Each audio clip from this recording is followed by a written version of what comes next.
Okay, so I'm here with you to do encouragement from my mom. I know this is not my normal, but just bear with me. Let's go. All right, so here's the story. And my name is Phoenicia Jackson. I'm your personal overcoming encouraging, if you haven't been following. So go ahead and follow so you can, get the real. So, baby girl, I have a little girl, and she is getting ready for school. Like we're going back from winter break. We don't go back to school until this Wednesday. So this story comes um, uh, from before Wednesday. So I'm trying to do her hair, okay? And her teacher, since it's going to be a short week, already sent her like story, vocabulary words, and all that stuff. So and they read a book a week in class, like as a class, and they do stuff with the story.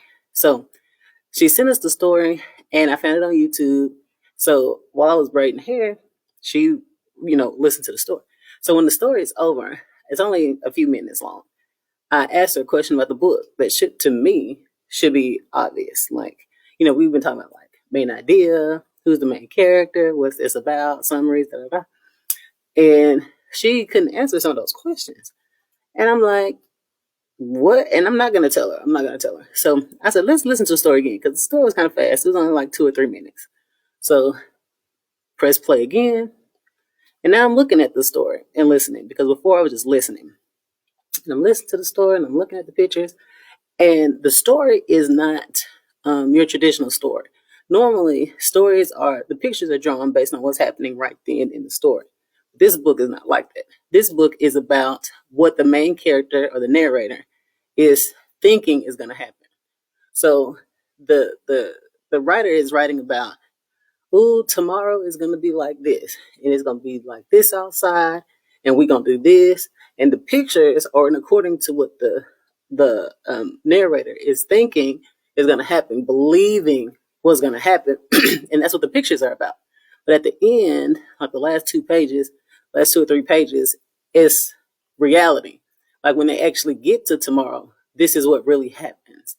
And you don't know until the last 2 or 3 sentences of the story who the narrator is because it's not given away. You just assume who it is based on the story. But because the way the pictures go, you think one way, but at the end it's like, ha ha ha, no, that's not really what the story is about. Um, but again, the pictures are drawn based on what the narrator thinks is going to happen. So I'm asking, I'm like, so who's the main character? Who's talking this whole time?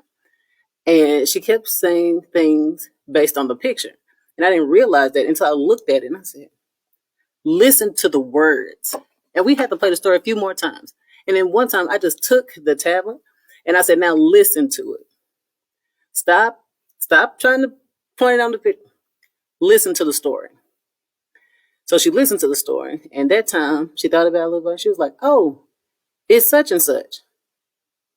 Yes. Stop focusing on the picture.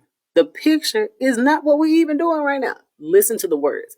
That's the most important part of a story. You have to listen to the words. It's not about the pictures. It's about the words. So I is here to share that similar message with you. So here we go. Here's the main scriptures. A lot of times in life, we do the same thing.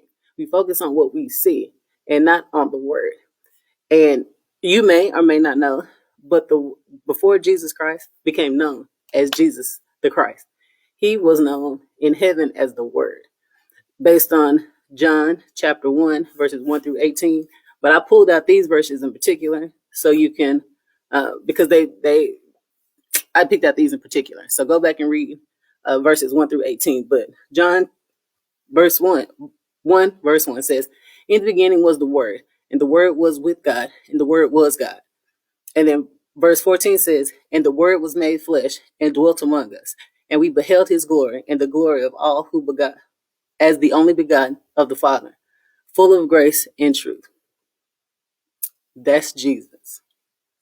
A lot of times we focus on what we see, focus on the picture, we focus on everything but the Word. What did the Word say? Listen to the words. The words are the most important part of the story. It doesn't matter what it looked like.